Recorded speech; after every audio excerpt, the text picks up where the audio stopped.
Hello dear all students, welcome back to my YouTube channel. मैं हूं professor Nilesh आनंदवानी और आज हम फिर से एक नया टॉपिक देखने वाले हैं जो कि महाराष्ट्र स्टेट बोर्ड सिलेबस में से 12th class biology unit number 11 enhancement इन फूड प्रोडक्शन। और आज हम जो टॉपिक देखने वाले वो है टिश्यू कल्चर, जिसको हम प्लांट टिश्यू कल्चर के नाम से भी जानते हैं। आइए चलिए डिटेल में डिस्कस करते हैं। Let's start.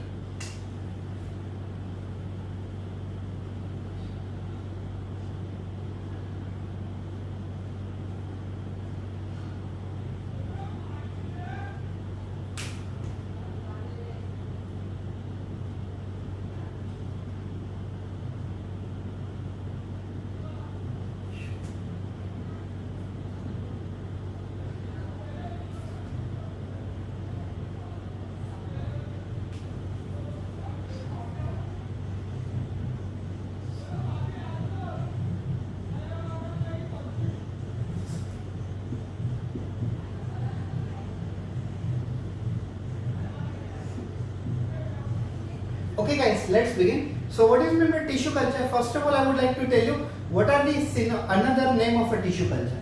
Tissue culture is also known as a PTC, stand for plant tissue culture. Tissue culture का एक दूसरा नाम है प्लांट टिश्यू कल्चर और इसी को ही हम कहते हैं hydroponics. What is mean bye hydroponics? Hydroponics means soil less agriculture. Hydroponic का मतलब होता है soil less agriculture. Tissue culture को ही हम हाइड्रोपोनिक्स कहते हैं, मतलब सॉइल लेस एग्रीकल्चर। ये कैसी टेक्निक है जिसमें हम एग्रीकल्चर करते हैं लेकिन सॉइल का हम यूज नहीं करते, तभी हम इसको कहते हैं हाइड्रोपोनिक। आजकल एरोपोनिक्स भी आ गई है, मतलब एयर के अंदर, मतलब हवा में हम एग्रीकल्चर कर सकते हैं। बेसिकली आपने ट्यूब टायर गार्डनिंग का नाम सुना होगा, बॉटल गार्डनिंग का नाम सुना होगा। बीट पे बेसिकली एक रस्सी लगाई जाती है और रस्सी में एक बॉटल लगाई जाती है और उस बॉटल के अंदर प्लांट को ग्रो करते हैं, उसे हम कहते हैं एरोपोनिक्स। मतलब growing the plant in the air is called aeroponics and growing the plant in our semi solid jelly like material is called hydroponics, which is also called as a soil less agriculture, which is actually mean। तो basically इसका मतलब क्या हुआ tissue culture का, तो मैं आपको बताता हूँ। Tissue culture is the one of the advanced technique in the field of biology or in the field of you can say botany, in which we are growing the original plant। Actually growing the कहने से तो अच्छा मैं फिर से एक बार आपको definition बताता हूं। It is advance technique in biology in which we are making new plant from small piece of original plant on semi solid gel like nutrient medium. This one is called tissue culture. Yes, this one is tissue culture. अब ये tissue culture क्या देखे? It is an advanced technique in the field of biology in which we are making new plant from the small piece of a original plant on semi solid jelly like nutrient medium. अब हम क्या कर रहे हैं, हम एक test tube ले रहे हैं, उस टेस्ट ट्यूब के अंदर हम एक न्यूट्रिएंट ऐड कर रहे हैं। क्या है न्यूट्रिएंट? वो न्यूट्रिएंट है जेली लाइक न्यूट्रिएंट मीडियम। अब इस न्यूट्रिएंट में क्या होगा? न्यूट्रिएंट में वो सभी चीजें होगी जो बेसिकली लगती है। फॉर एग्जांपल न्यूट्रिएंट में क्या क्या चीजें हो सकती है? कार्बोहाइड्रेट। यस, इस न्यूट्रिएंट में प्रोटीन हो सकते हैं, इस न्यूट्रिएंट में विटामिन एंड मिनरल हो सकते हैं, इस न्यूट्रिएंट में अगार पाउडर हो सकता है और इस न्यूट्रिएंट में ऑक्सिन और साइटोकाइनिन हार्मोन हो सकते हैं। तो ये सब मिला के जो न्यूट्रिएंट बनता है वो न्यूट्रिएंट हम एक टेस्ट ट्यूब में ग्रो करते हैं और उसके ऊपर से हम क्या लगाते हैं? उसके ऊपर से हम कॉटन प्लग लगाते थे। कॉटन प्लग मतलब जैसे कोई भी बोतल के ऊपर ढक्कन लगा होता है, तो हम यहाँ पे टेस्ट ट्यूब के ऊपर कॉटन प्लग लगाते हैं ताकि उसके अंदर कोई बैक्टीरिया वायरस अंदर न जा सके, ठीक है। तो हम कॉटन प्लग लगाते हैं। तो हमें क्या करना है, हमें एक ओरिजिनल प्लांट लेना है और उस प्लांट का एक लीफ का एक छोटा सा टुकड़ा हमें यहाँ पे ट्रांसफर कर देना है, और वो टुकड़ा धीरे धीरे बन के एक ओरिजिनल प्लांट के जैसे बन जाएगा। तो ये टेक्निक को हम कहते हैं tissue culture. Tissue culture is one type of advance technique in the field of biology in which we are making one original plant from the mother plant, or we are making one new plant from the original plant or mother plant by growing that single cell in a one neutral medium और jelly like material, it is called tissue culture. अब आप एक चीज समझ लीजिए, अगर आप मेरे घर पे आते हो, ठीक है, और मेरे घर पे एक अच्छा सा रोज प्लांट है, और अगर आप चाहते हो कि सर मार्केट में रोज प्लांट तो अच्छे मिलते हैं लेकिन वो इतनी अच्छी तरह से ग्रो नहीं होते, लेकिन आपके पास जो ओरिजिनल रोज प्लांट है, क्या आप हमें दे सकते हो? तो मैं आपको कहूंगा यस ठीक है, मैं आपको ओरिजिनल प्लांट देता हूँ, लेकिन अगर मैं उसे जमीन में से निकालूंगा तो शायद ग्रो नहीं हो पाए। तो मैं आपको क्या करता हूँ, मैं उस ओरिजिनल रोज प्लांट के एक लीफ को कट करता हूँ, उस लीफ के छोटे छोटे टुकड़े करता हूँ, और एक पीस एक न्यूट्रल मीडियम के अंदर डालता हूँ, एक टेस्ट ट्यूब के अंदर, और 45 डेज के अंदर जो मेरे पास ओरिजिनल प्लांट है वैसे के वैसा ओरिजिनल प्लांट आपके टेस्ट ट्यूब में ग्रो होगा। फिर आप क्या करो, उस टेस्ट ट्यूब में से उस प्लांट को बाहर निकाल के या तो आप गमले में लगा दो या तो डायरेक्ट जमीन के अंदर लगा दो। तो इस प्रकार से नया एक प्लांट तैयार होगा, किसकी मदद से? ओरिजिनल प्लांट की मदद से। तो इस वाली टेक्निक को हम कहते हैं tissue culture.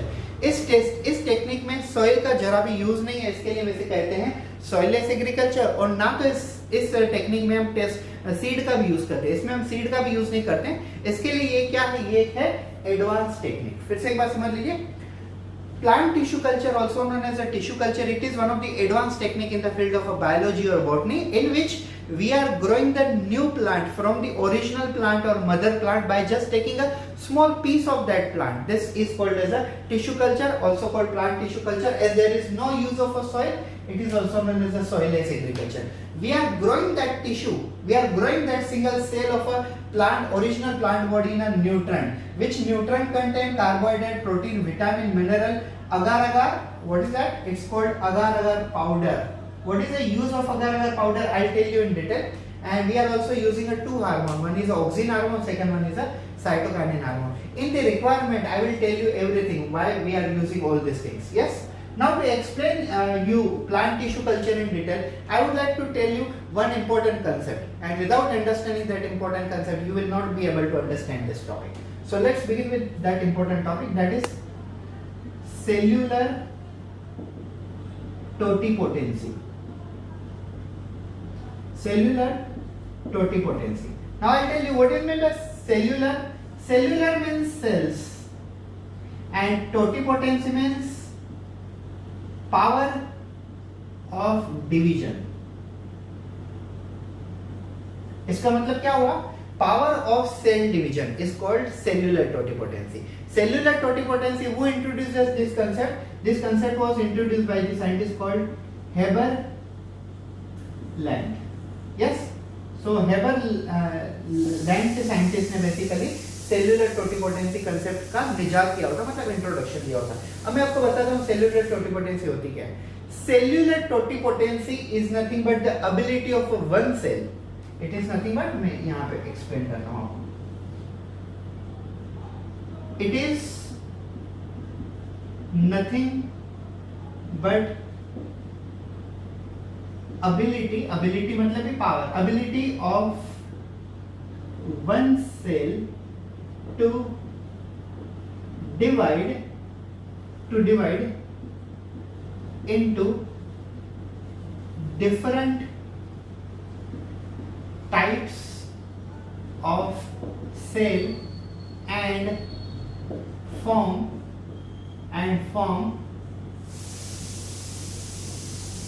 entire plant body. This is called cellular totipotency. अब ये देखिए आप, अगर आप कोई सीड को जमीन के अंदर डालते हो तो उसमें से दो पार्ट्स निकलते हैं, एक रेडिकल जो रूट सिस्टम बनता है, एक प्लूमुल जिससे शूट सिस्टम बनती है। लेकिन अगर हम टिश्यू कल्चर से देखें तो टिश्यू कल्चर से बेसिकली ऐसा नहीं होता। टिश्यू कल्चर में टेक्निक थोड़ी अलग होती है। टिश्यू कल्चर में हम क्या करते हैं, पहले हमें सेल्यूलर टोटिपोटेंसी करना पड़ता है। It is nothing but ability of one cell. ये एक सिंगल सेल की एबिलिटी है जिसके कारण वो डिवाइड होता है और डिवाइड होने के बाद पूरे के पूरे एक नए प्लांट में कन्वर्ट हो जाता है। इसे हम कहते हैं सेल्यूलर टोटिपोटेंसी। मैं आपको एक एग्जांपल देके बताता हूं। Just like this one is meristematic cell. Now we know that meristematic cell in the plant have ability of division. So it will produce parenchyma, then it will produce collenchyma, then it will produce sclerenchyma. After production of parenchyma, collenchyma and sclerenchyma, it will produce xylem and at the end it will produce phloem. So after formation of parenchyma, collenchyma, sclerenchyma, xylem and phloem, it will convert it into what? Entire plant body. So ability of a one cell to divide it into number of a cell or to divide into different type of a cell and forms complete entire plant body is called cellular totipotency. मतलब cellular totipotency एक ऐसी condition है जिसमें हम एक single cell को divide होने के लिए कंडीशंस प्रोवाइड करते हैं, फिर वो अलग अलग प्रकार के सेल्स में डिवाइड होता है और एक टाइम ऐसा आता है कि पूरी की पूरी प्लांट बॉडी उससे बन जाती है। तो इसे हम कहते हैं सेल्यूलर टोटिपोटेंसी। अगर हम सीड को जमीन में डालते हैं फिर भी टिश्यू फिर भी मतलब प्लांट ही बनता है, और अगर सेल को हम बेसिकली टेस्ट ट्यूब में ग्रो करते हैं, न्यूट्रल मीडियम पे ग्रो होते हैं, तो फिर भी उससे भी नई प्लांट बनता है। लेकिन डिफरेंस ये होता है, मैं आपको एक एग्जांपल देता हूँ। Now just take a mango plant, yes, mango seed.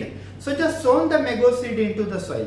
अगर आप मैंगो सीड को जमीन में डाल दो, then you give a fertilizer, you give a water, you give everything nutrient requirement by that mango plant. So within a 3 to 4 years, this seed will turn into the small plant, and then within a 2 to 3 years, it will turn into the big tree. But maximum time consumed by that seed is for seed germination. In tissue culture, there is no requirement of seed germination because in tissue culture we are not taking a sample as a seed. We are taking directly a small piece of a plant as a beginning of a tissue culture. We are not taking a seed. So seed germination में जितना time होता लगता है वो पूरा पूरा बच जाता है। तो ये वाली कंसेप्ट हमारी टिश्यू कल्चर और ये वाली कंसेप्ट हमारी सेल्यूलर टोटिपोटेंसी। तो आइए चलिए इसी टॉपिक को हम आगे बढ़ा के डिटेल में डिस्कस करते हैं। कौन कौन से टर्म्स यूज होते हैं टिश्यू कल्चर में, हम उनके बारे में डिस्कस करते हैं। So let's begin. Terminology used in tissue culture.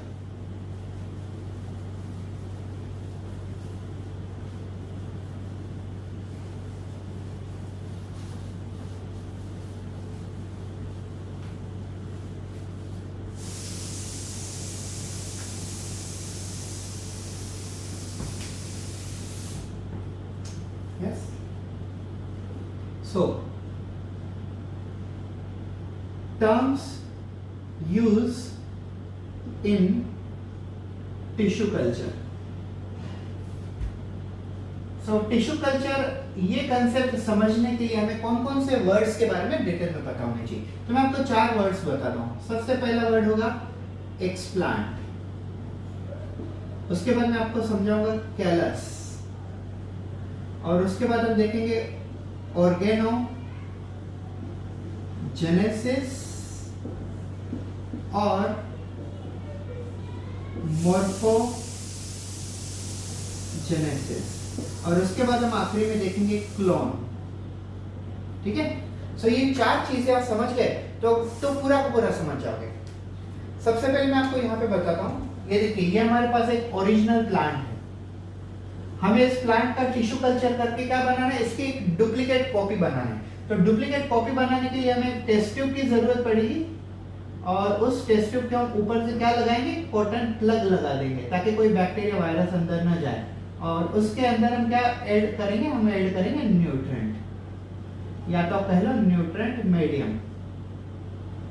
ठीक है, अब ये चारों कंसेप्ट समझ लीजिए पहले क्या है। Terminology used in tissue culture. First explant. What is explant? Explant, it is a part of original plant or mother plant which we are taking as sample, it is called explant। अब देखिए explant का मतलब क्या होता है। हमने ये original plant लिया हुआ है जिसको हम क्या कहते हैं, मदर प्लांट। ओरिजिनल प्लांट कह लो या तो मदर प्लांट। तो इस मदर प्लांट के एक लीफ में से, इस मदर प्लांट के एक लीफ में से एक छोटा सा पीस हम कट करेंगे और वो पीस को हम एज अ सैंपल यूज करेंगे। किस टेक्निक के लिए, टिश्यू कल्चर प्रोसेस करने के लिए। तो इस ओरिजिनल प्लांट में से हमें एक ओरिजिनल प्लांट बनाना है टेस्ट ट्यूब के अंदर, लेकिन अगर ओरिजिनल प्लांट में से नया ओरिजिनल बनाना है तो हमें छोटा सा सैंपल तो लेना पड़ेगा। तो सैंपल को हम क्या कहेंगे, उससे हम कहेंगे एक्सप्लांट। क्लियर हो गया आपके सामने? Yes, we are taking a small piece or we are taking a small sample from the original plant, or we also call it as a mother plant. That sample will be used for the purpose of tissue culture. It will be considered as explant. Got it guys? Now come to the topic. अब देखिए हमने यहाँ से एक explant लिया और वो हमने यहाँ पे add कर दिया. So this is now considered as explant. जब मैं आपको steps समझाऊंगा ना plant tissue culture की, तो तभी भी ये चीजें होंगी। सिर्फ इसमें और उसमें फर्क ये होगा कि वहां पे मैं आपको प्रोसीजर समझाऊंगा, यहाँ पे इनका सिर्फ मतलब बता रहा हूं मैं आपको। सो what is mean bye callus? Callus, it is produce from division of explant and it is unorganized mass of cell। हम कैलस किसे कहेंगे? अब आप ये देखो, ये हमारे सामने एक एक्सप्लांट लिया हुआ है, मतलब एक सिंगल सेल। तो सेल अगर डिवाइड होगा तो क्या बनेगा? टिश्यू बनेगा। तो same way plant tissue culture में हम टिश्यू को ही क्या कहते हैं? हम टिश्यू को ही कहते हैं कैलस। लेकिन टिश्यू और कैलस में थोड़ा फर्क होता है। अब ये देखिए, टिश्यू का मतलब क्या होता है? Tissue can be defined as it is nothing but group of a cell which have a common origin and common function, it is called tissue. Tissue का मतलब होता है एक ही जगह से काफी सारे सेल प्रोड्यूस हुए हों और उन सभी सेल्स का फंक्शन अगर एक ही जैसा होता है, ठीक है, तो उसे हम कहते हैं टिश्यू। मान लो this is the organ from which one cell is produced, second is produced, third is produced, fourth is produced. All cells are produced from same organ and all these cells have a same common function, then it will be called tissue. But callus में थोड़ा अलग होता है। Callus is produced from the explant. It is produced after division of explant, but it is an unorganized mass of a cell, means इसके अंदर अभी भी function develop नहीं हुआ है, तो तभी हम इसे टिश्यू नहीं कहते हैं, इसे हम कहते हैं कैलस। कैलस और टिश्यू में यही मेन डिफरेंस होता है। टिश्यू में सभी सेल्स को खुद का फंक्शन पता होता है, लेकिन कैलस में सेल्स को खुद का फंक्शन नहीं पता होता है, तभी हम उसे कहते हैं it is unorganised mass of cell. The main difference between tissue and callus that tissue is nothing but group of a cell which have a common origin as well as common function. Tissue knows what is their function, but callus is group of a cell which is produced from same site from explant, but it does not allocated proper function, मतलब इनको अभी तक खुद का function नहीं पता, तो इसे हम कहते हैं कैलस। अब देखिए organogenesis. Genesis means formation. Organo मतलब ऑर्गन फॉर्म होना, मॉर्फो मतलब एक्सटर्नल फीचर फॉर्म होना। Yes, so formation of internal organs, formation of internal organ is called organogenesis, and formation of external organ or external features, it is called morphogenesis।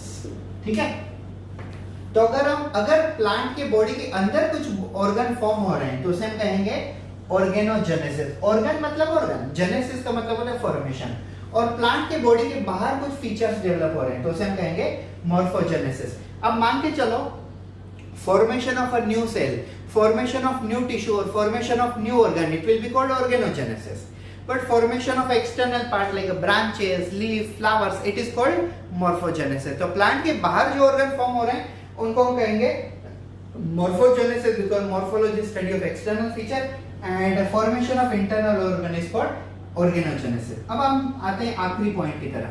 तो ये देखिए, ये हमारे पास क्या है, ये है ओरिजिनल प्लांट और इस प्लांट में से हम टेस्ट ट्यूब के अंदर एक नया प्लांट ग्रो करते हैं. ठीक है, original plant. So this will be called as a clone. Making an identical copy of original one, this is called clone. Like we know that Bibi Ka Maqbara is the clone of a Taj Mahal. Yes, Bibi Ka Maqbara is found in the Aurangabad and Taj Mahal is found in the Agra, UP.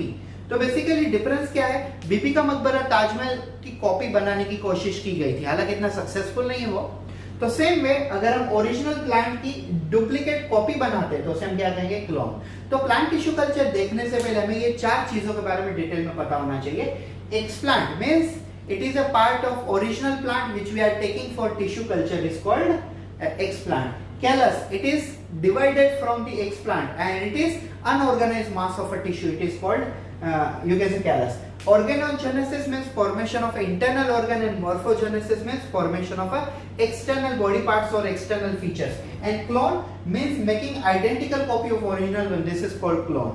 Now we are going to discuss about. अब हम discuss करते हैं what are the requirement of tissue culture. हम अब देखेंगे requirement क्या क्या है और उसके बाद हम finally steps की तरफ हम आगे बढ़ेंगे.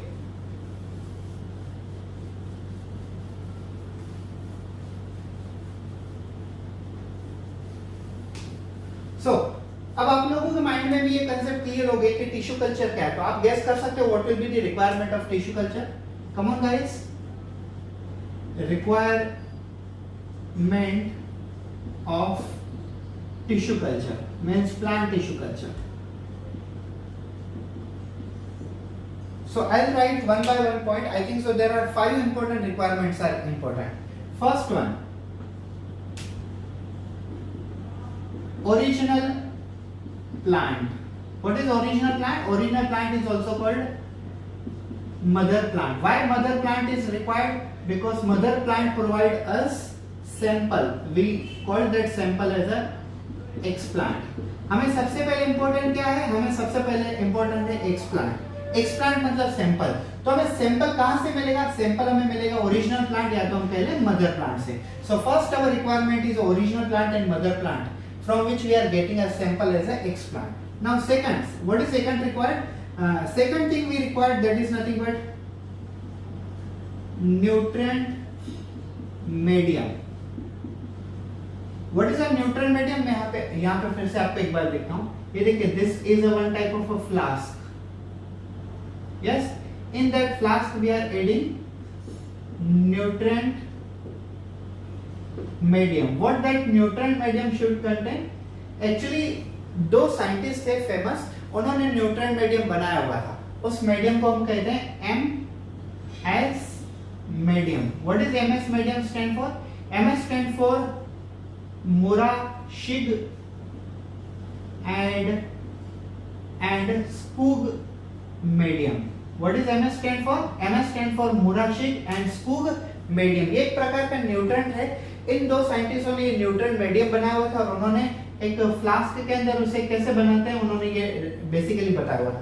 इस न्यूट्रिएंट मीडियम के अंदर क्या क्या हो सकता है मैंने आपको पहले ही बताया. इसके अंदर कार्बोहाइड्रेट होते हैं, एग्जांपल है सुक्रोज. इसके अंदर प्रोटीन्स होते हैं, इसके अंदर विटामिन्स मिनरल्स होते हैं, इसके अंदर अगार पाउडर होता है और फिर इसके अंदर होते हैं ऑक्सिन एंड साइटोकाइनिन हार्मोन. अब ये पांचों के पांचों रिक्वायरमेंट देख लीजिए. ये क्या क्या रिक्वायरमेंट है? Carbohydrate gives energy to the plant body. Protein will give us stability and holding capacity to the plant body. Vitamin and mineral will also do same kind of a work like a protein. What is agar powder? तो मैं आपको बताता हूँ. देखिए, ये जो flask है, sorry इस बीकर में, इसमें हम न्यूट्रिएंट कैसे डालते हैं? इसमें हम 3 ग्राम न्यूट्रिएंट मीडियम डालते हैं और 3 ग्राम अगार पाउडर ऐड करते हैं और 100 ml क्या ऐड करते हैं? 100 ml हम ऐड करते हैं वाटर. तो अगर हम 3 ग्राम न्यूट्रल मीडियम डालते हैं और 3 ग्राम अगर अगर पाउडर डालते हैं और 100 ml वाटर डालते हैं, तो ये जो पूरा सॉल्यूशन हम इसमें रखते हैं, फिर इसको हम गर्म करते हैं, बेसिकली हम इसे हीट प्रोवाइड करते हैं। हीट कैसे प्रोवाइड करते हैं? By the technique called autoclaving. Autoclaving, तो ऑटोक्लेविंग क्या है मैं आपको बताता हूँ डिटेल में। अब देखो हम जैसे चावल को गर्म करते हैं तो कुकर में गर्म करते हैं, तो कोई भी यूटेंसिल में गर्म करते हैं। तो जैसे ही हम इस पानी को बॉईल करेंगे तो इस पानी के अंदर न्यूट्रल मीडियम और अगर अगर पाउडर है ना डाइल्यूट हो जाएंगे, और जैसे ही ये पानी ठंडा होगा तो फिर वो पानी नहीं रहेगा, वो क्या बन जाएगा? जेल बन जाएगा। क्यों? क्योंकि इसके अंदर हमने क्या ऐड किया हुआ है? इसके अंदर हमने ऐड किया हुआ है agar agar powder. So what is agar agar powder? Agar agar powder is one type of a chemical which will convert normal liquid into the jelly like medium, and it is obtained from red algae. Scientific name of red algae is rhodophyceae, and one example of rhodophyceae is Giladium. जब हम plant kingdom chapter देखते हैं, chapter number 3, ठीक है, मतलब CBSE में हम जब देखते हैं, या तो 11th स्टैंडर्ड में हम किंगडम प्लांट ही देखते हैं, तो उसमें हम रेड एल्गी देखते हैं, रेड एल्गी, जिलेडियम या तो रोडोफाइसी। तो रोडोफाइसी में से एक केमिकल निकलता है अगार अगार पाउडर। जैसे हम आइसक्रीम बनाते हैं, तो आइसक्रीम में अगर हम जिलेटिन पाउडर ऐड करते हैं तो दूध का कन्वर्जन जेल में आइसक्रीम में हो जाता है। सेम वे हमें न्यूट्रल मीडियम बनाने के लिए लिक्विड का कन्वर्जन जेल में कन्वर्ट करना पड़ता है, और वो कौन करता है? तो वो करता है अगार अगार पाउडर। माइंड में फिक्स कर लो, agar agar powder is a solidifying agent which will convert liquid into the semi solid और gel like material. Agar agar powder obtain from red algae, और ये सब मिलके क्या बन जाता है? ये बन जाता है न्यूट्रिएंट मीडियम। ठीक है, अब आप ये भी समझ लो ऑक्सिन और साइटोकाइनिन का फंक्शन क्या है। Auxin is hormone which is responsible for increasing height of a plant body and girth of a plant body, मतलब सॉरी प्लांट की स्टेम की हाइट बढ़ाना और रूट की हाइट बढ़ाना, ये ऑक्सिन हार्मोन का काम है। और साइटोकाइनिन हार्मोन का फंक्शन है सेल डिवीजन करना। Auxin hormone is engage in the process of increasing height of a stem as well as increasing the depth of a root, and cytokinin is engage in the cell division. और ये दोनों का function मैं आपको steps में फिर से एक बार समझाऊंगा। तो ये दो कंसेप्ट हो गए हमारे रिक्वायरमेंट में। तीसरा रिक्वायरमेंट, असेप्टिक लैब। ठीक है, तीसरा रिक्वायरमेंट क्या है? असेप्टिक लैब, मतलब ऐसी लेबोरेटरी होनी चाहिए जिसमें कोई भी इंफेक्शन ना हो, and this lab must provide facilities such as light, temperature control, pH control and humidity. तो ये सब चीजें वो लेबोरेटरी में होनी चाहिए। और फोर्थ रिक्वायरमेंट है you can say growth hormones. What are growth hormones? मैंने आपको पहले ही कहा, कौन से? Auxin and cytokinin. तो ये चार इंपॉर्टेंट रिक्वायरमेंट है। First one is original plant or mother plant which we are taking for sample. Second one is a nutrient medium. Third one is a aseptic laboratory which contain all the facilities such as a light, temperature control, pH control and humidity. And then growth hormones such as a auxin and cytokinin. And fifth you can say component is agar powder. As what? Agar powder as what? Solidifying agent which will convert liquid into gel. So this is what requirement of tissue culture and this is what nutrient medium. अब एक concept अगर आपके text book में एक होगी sterilization, concept है sterilization। तो sterilization का मतलब क्या होता है पहले समझ लीजिए। अब जब हमें डॉक्टर कभी इंजेक्शंस लगाते हैं, ठीक है, तो डॉक्टर हमें इंजेक्शन लगाते थे वो डेटॉल नहीं लगाते, यहाँ पे क्या लगाते हैं? स्पिरिट। तो स्पिरिट से क्या होता है? जब डॉक्टर यहाँ पे स्पिरिट लगाते हैं तो वहां के सभी बैक्टीरिया ऑलमोस्ट मर जाते हैं, और फिर इंजेक्शन का नीडल अंदर जाता है। मान लो अगर डॉक्टर ने स्पिरिट नहीं लगाया और नीडल अंदर डाल दी, तो नीडल के स्किन के ऊपर जितने बैक्टीरिया होंगे वो भी ब्लड में अंदर चले जाएंगे और अंदर जाके हमें इन्फेक्शन कॉज करेंगे।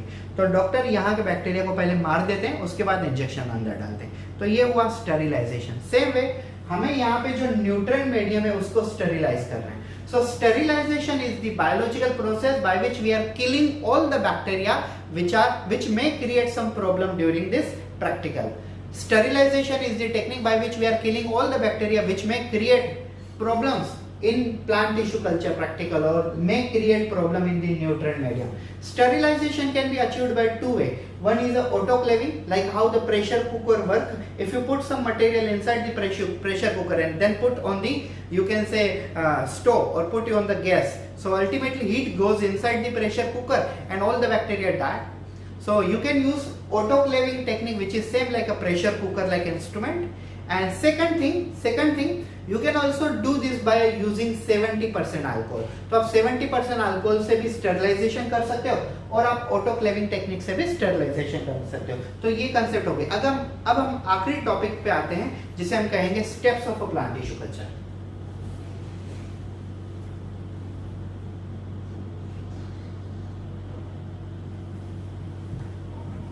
Okay, dear all students, तो अब हम देखते हैं steps of a tissue culture.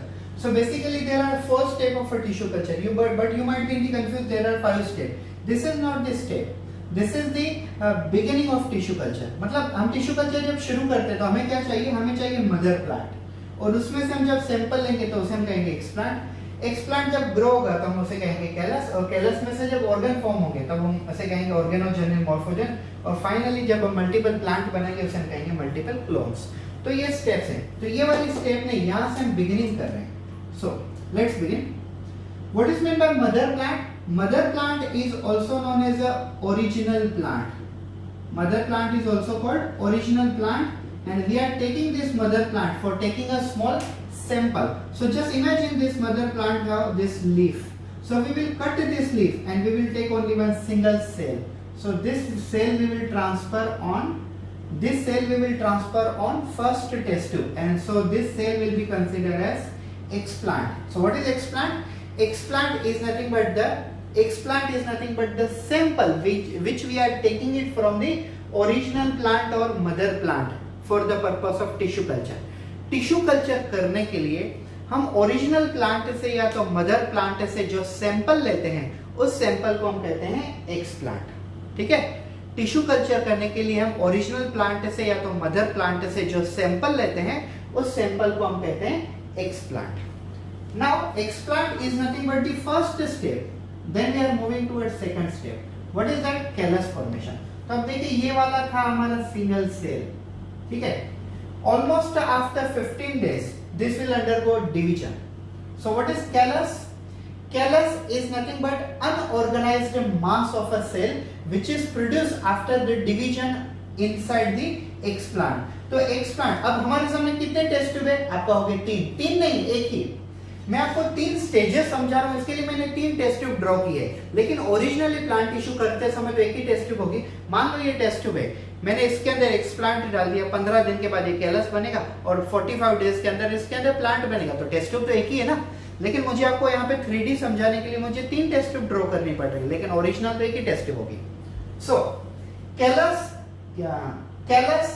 it is produced after the division of explant. This explant undergo division.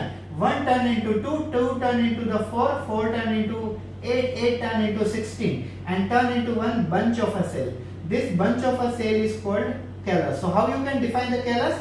Callus, it is produced after division in explant.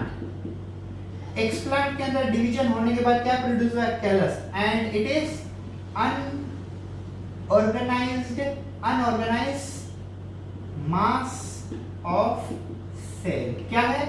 Callus is produce after the division inside the explant and it is unorganised mass of a cell. और हमारे सामने tissue जैसा organ है, लेकिन हम उसे tissue नहीं कहते, उसे क्या कहते हैं? कैलस. क्यों? मैंने आपको पहले ही डिफरेंस बता दिया. Tissue is a organised mass of a cell which have a proper origin and proper function, but callus is an unorganized mass of a tissue which have a proper origin but don't have a proper function.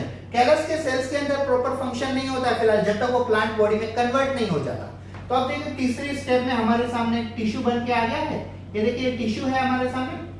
अब हम उसे क्या कहेंगे, third step में हम क्या करेंगे उसका, organogenesis. So what is organogenesis? Organo means organ, morpho means external feature, and genesis means formation. So after the callus formation, it will convert into the small plant body. There will be the formation of root and there will be formation of stem. So formation of organ is called organogenesis, and formation of external parts is called morphogenesis. Formation of internal organ is called organogenesis and formation of external body parts is called morphogenesis. अब एक चीज और मैं यहाँ पे आपके सामने add कर रहा हूँ, आप उसे ध्यान से समझ लीजिए. In case if we are adding auxin 2% and cytokinin 1%, अगर हम न्यूट्रल मीडियम बनाते समय ऑक्सिन 2% डाल रहे हैं और साइटोकाइनिन 1% डाल रहे हैं, तो सबसे पहले क्या फॉर्म होते हैं, रूट फॉर्म होते हैं, और उसे क्या कहते हैं, उसे हम कहते हैं राइजोजेनेसिस. समझ रहे हैं आप मेरी बात, मैं क्या बोल रहा हूँ? रूट मींस राइजो एंड जेनेसिस मींस फॉर्मेशन. मतलब जब आप न्यूट्रल मीडियम बनाते हो उस समय अगर आप समझ लो आपने 2 ml ऑक्सिन हार्मोन ऐड किया और 1 ml साइटोकाइनिन हार्मोन ऐड किया, तो सबसे पहले रूट फॉर्मेशन होंगे. नो डाउट कुछ घंटे के बाद या तो 1 या 2 दिन में शूट फॉर्मेशन भी हो जाएंगे, लेकिन सबसे पहले रूट फॉर्मेशन होंगे. और यही अगर आप उल्टा करते हो, उल्टा कैसे करते हो? मान लो आप ऑक्सिन 1% डालते हो और साइटोकाइनिन 2% डालते हो, मतलब ऑक्सिन 1 ml डालते हो और साइटोकाइनिन 2 ml डालते हो, तो सबसे पहले क्या फॉर्म होगा, शूट फॉर्मेशन होगा, और उसे हम कहते हैं कोलोजेनेसिस. ठीक है, उसे हम क्या कहते हैं, कोलोजेनेसिस. So during the preparation of a nutrient medium, if you add 2 ml of auxin and only 1 ml of cytokinin hormone, so at the beginning there will be first formation of root and shoot will produce afterwards, after few hours, after 1 day, after 2 day, maximum 3 day, and it is called rhizogenesis. Rhizo root genesis formation, rhizogenesis root formation. And if you do it vice versa, means if you add only 1 ml of auxin and 2 ml of cytokinin, so first there will be formation of a shoot, means coalogenesis, shoot genesis formation, coalogenesis formation of root. तो हमारे सामने देखो सबसे पहले हमने original plant में से sample लिया, सैंपल को हमने कहा एक्सप्लांट ग्रो हुआ, वो टिश्यू जैसे ऑर्गन टिश्यू जैसा बन गया कैलस, और कैलस के बाद एक प्लांट में कन्वर्जन हो गया, तो उस प्लांट में ऑर्गन भी है और एक्सटर्नल पार्ट्स भी, ऑर्गेनोजेनेसिस मॉर्फोजेनेसिस दोनों है. और उसके बाद हम फोर्थ स्टेप करते हैं. ठीक है, क्या करते हैं, इस वाले प्लांट की फिर से मल्टीपल कॉपी करते हैं. अभी इस वाले प्लांट में से एक सेल लेंगे, या तो एक लीफ में से 1000 सेल बनाएंगे और 1000 सेल को एक टेस्ट में डाल देंगे, तो उसके बाद हमारे पास 45 डे के बाद कितने प्लांट आ जाएंगे, 1000 प्लांट आ जाएंगे.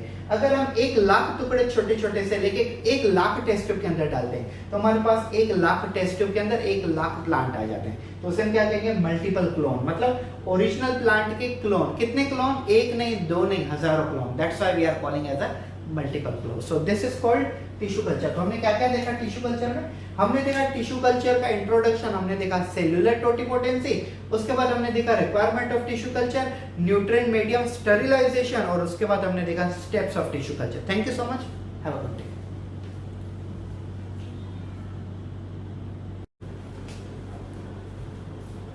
Hello guys, so we are going to discuss about applications of a plant tissue culture in detail. So let's begin.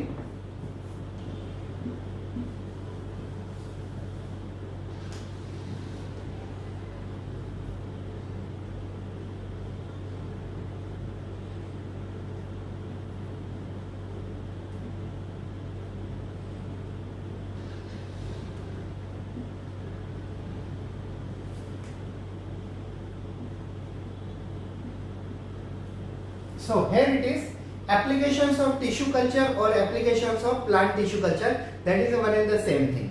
So I am going to explain you 4 important applications of tissue culture in detail, and this will be the whole scenario about plant tissue culture and their uses, I mean to say their application. Let's start. First application.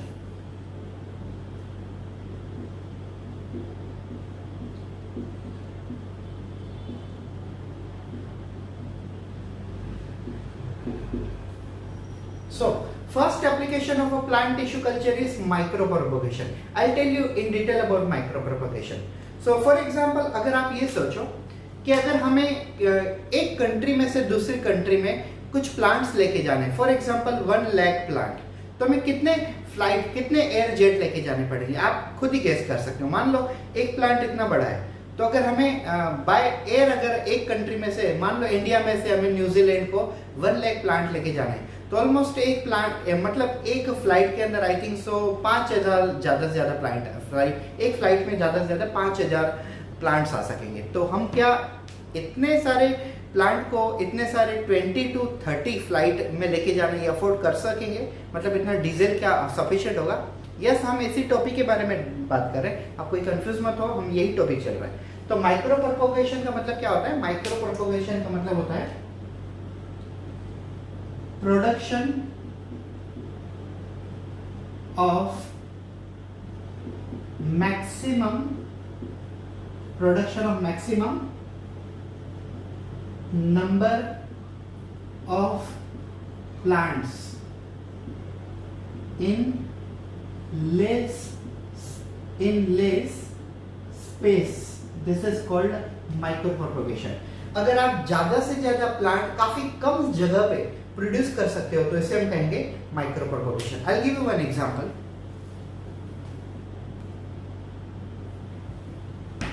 Now you just imagine that this is one box of a test tube. This is one box of you can say test tubes. Now this box have near about 100 test tubes. We have one small box of test tube. In that we have 100 test tube. Now what we have to do? We have to do the plant tissue culture. How? First we have to take this sample from the original plant, mother plant. As you know how the plant tissue culture technique is that. So first we have to take a sample from mother plant, and then we have to cut that sample into the 100 pieces. So all these 100 pieces will be considered as a X plant. We will transfer this one piece into the 100 test tube.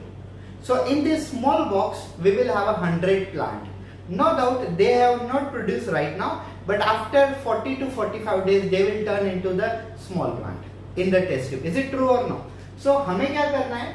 हमें एक original plant लेना है और उस original plant का एक sample लेना है। मान लो एक लीफ सैंपल हमने लिया और उस लीफ में से हमने 100 पीसेस कर लिए छोटे छोटे, और उस 100 पीसेस को हमने एक्सप्लांट के एज ए एक्सप्लांट हमने सभी टेस्ट ट्यूब में ट्रांसफर कर दिया, और उस बॉक्स के अंदर हमने 100 टेस्ट ट्यूब रखी। अब आप ये सोचो, एक फ्लाइट में आप 5000 से ज्यादा प्लांट को नहीं ट्रांसफर कर सकते। आई थिंक सो 5000 भी प्लांट मैंने ज्यादा कह दिया है नंबर, लेकिन कम से कम अगर हम कंसिडर करें 5000 प्लांट हम एक फ्लाइट के थ्रू इंडिया से न्यूजीलैंड ट्रांसफर करते हैं। लेकिन अगर आप टेस्ट ट्यूब इस इतने छोटे से बॉक्स में अगर 100 टेस्ट ट्यूब को ऑक्यूपाई कर सकते हो, तो एक फ्लाइट में आप नियर अबाउट 5 लाख से ज्यादा टेस्ट ट्यूब को, ऑलमोस्ट उससे भी ज्यादा 5 से 7 लाख टेस्ट ट्यूब को एक ही फ्लाइट में आप कैरी कर सकते हो। सभी फ्लाइट के अंदर हमने एक छोटा छोटा सैंपल डाल दिया, वो एक्सपैंड। अब ये फ्लाइट जब न्यूजीलैंड लैंड करेगी तो वहां के लोग इस मतलब बॉक्सेस को अपने लेबोरेटरी में ग्रो करेंगे और टेस्ट ट्यूब को लेबोरेटरी में ग्रो करेंगे, और उसके बाद मतलब क्या होगा, 45 डे के बाद सभी टेस्ट ट्यूब में छोटे छोटे प्लांट आ जाएंगे, और फिर वो लोग वहां से प्लांट को टेस्ट ट्यूब में से निकाल के अपने फार्म में ग्रो करेंगे। तो हो गया ना सिंपल सा टेक्निक। अगर हम न्यूजीलैंड में, इंडिया से न्यूजीलैंड अगर डायरेक्टली बड़े प्लांट ट्रांसफर करते हैं तो वो पॉसिबल नहीं होता था, मतलब इकोनॉमिकली पॉसिबल नहीं होता था। लेकिन अगर हमने उसे टेस्ट ट्यूब के थ्रू ट्रांसफर कर दिया तो पॉसिबल हो गया। हमें 1 लाख प्लांट ट्रांसफर करने थे, अब हमने नियर अबाउट 7 लाख प्लांट को ट्रांसफर कर दिया, तो हो गया ना। Production of maximum number of a plant in very less space, it is called micropropagation. Yes, production of maximum number of a plant in very less space, it is called micropropagation. तो ये वाली technique होती है micropropagation. अब second application मैं आपको बता रहा हूं, production of disease free plants. Now we are knowing that when we are taking a sample for the plant tissue culture, what we are calling it? We are calling it as a explant. जब हम plant tissue culture करते हैं तब हम sample क्या select करते हैं, हम सैंपल सिलेक्ट करते हैं एज अ एक्सप्लांट। तो हमें एक्सप्लांट कहां से सिलेक्ट करना होता है, हमें एक्सप्लांट सिलेक्ट करना होता है मदर प्लांट में से। Yes, we are selecting explant from mother plant. But remember guys, we know that in a plant body, parenchyma, collenchyma, sclerenchyma, even though xylem and phloem has lost the capacity of cell division. So which cell in the plant body has a ability to do the cell division? So that is meristem. हमें पता है कि plant में parenchyma, collenchyma, sclerenchyma और xylem and phloem, इन सभी के अंदर cell division की कैपेसिटी वो पूरी तरह से लॉस्ट हो गई है। तो प्लांट में सेल डिवीजन कौन कर सकता है, कौन से सेल कर सकते हैं, तो वो कर सकते हैं मेरिस्टेम। तो अब हमें प्लांट में से जो सैंपल लेना है एक्सप्लांट, वो हम कौन सा लेंगे, वो हम लेंगे मेरिस्टेम, क्योंकि मेरिस्टेम वही सेल है जो सेल डिवीजन की कैपेसिटी बढ़ाता है। मेरिस्टेम वही सेल है जो सेल डिवीजन कर सकता है। तो इसके लिए मदर प्लांट में से हम सैंपल जो लेंगे एक्सप्लांट, वो क्या लेंगे, पेरेंकाइमा, कोलेनकाइमा, स्क्लेरेनकाइमा नहीं, हम क्या लेंगे, मेरिस्टेम लेंगे। अब हमें क्या करना है, production of disease free plant, मतलब हमें मेरिस्टेम तो लेना ही, लेकिन वो सैंपल कहां से लेंगे, रूट में से नहीं, स्टेम में से नहीं, ब्रांच में से नहीं, हम ऊपर से लेंगे, ऊपर के पार्ट में से। बिकॉज मैक्सिमम प्लांट बायोलॉजिस्ट ये सोचते हैं, प्लांट फिजियोलॉजिस्ट ये सोच रहे हैं कि अगर सैंपल हम ऊपर के पार्ट में से लेते हैं, मतलब अपाइकल मेरिस्टेम लेते हैं, तो हमें जो नया प्लांट मिलेगा उससे वो डिसीज फ्री होगा, क्योंकि ऊपर के पार्ट्स में प्लांट को मोस्ट प्रोबेबली इन्फेक्शन नहीं होता। एक बार फिर से इंग्लिश में सुन लीजिए। Production of disease free plant is the application, second application of plant tissue culture, in which we are taking a sample we are taking an explant as a sample for tissue culture, and we know that we are taking a sample explant from the original plant or mother plant.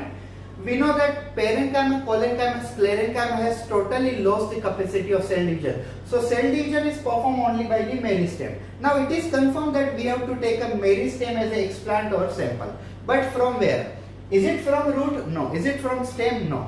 Is it from the branch? Most probably. But most probably we are selecting explant from meristem or explant from the topmost region, because several plant biologists or plant physiologists believe that if you are taking a sample from the topmost part, then plant material will be disease free, because topmost part generally not suffer from infection. We are calling that sample as a apical meristem because it is located at the topmost part. That's why we are calling it as a apical meristem. Moving towards the third application. Third applications of plant tissue culture, that is production of secondary metabolites. So first of all, what is meant by metabolites? Metabolites are essential growth factor of our body. They are called secondary metabolites. And there are two types of metabolites, primary and secondary. The things which are required in our daily routine life for growth of our body, they are called primary metabolites. हमें हमारी growth के लिए जो daily routine में use में आती हैं, उन चीजों को हम कहते हैं प्राइमरी मेटाबोलाइट, जैसे प्रोटीन हुए, विटामिन हुए, ठीक है। और जो चीजें हमें डेली रूटीन में नहीं यूज में आती लेकिन कभी कभी यूज में आती है, सिचुएशन के टाइम पे उनको यूज में लिया जाता है, उनको हम कहते हैं सेकेंडरी मेटाबोलाइट। तो सेकेंडरी मेटाबोलाइट के काफी सारे एग्जांपल है। For example enzymes, hormone, alkaloids, you can say allergen, etc., etc. Two example I will teach you in this topic. First example is menthol. Menthol is a one type of a cooling agent, mouth freshener, and it is obtained from the plant called Mentha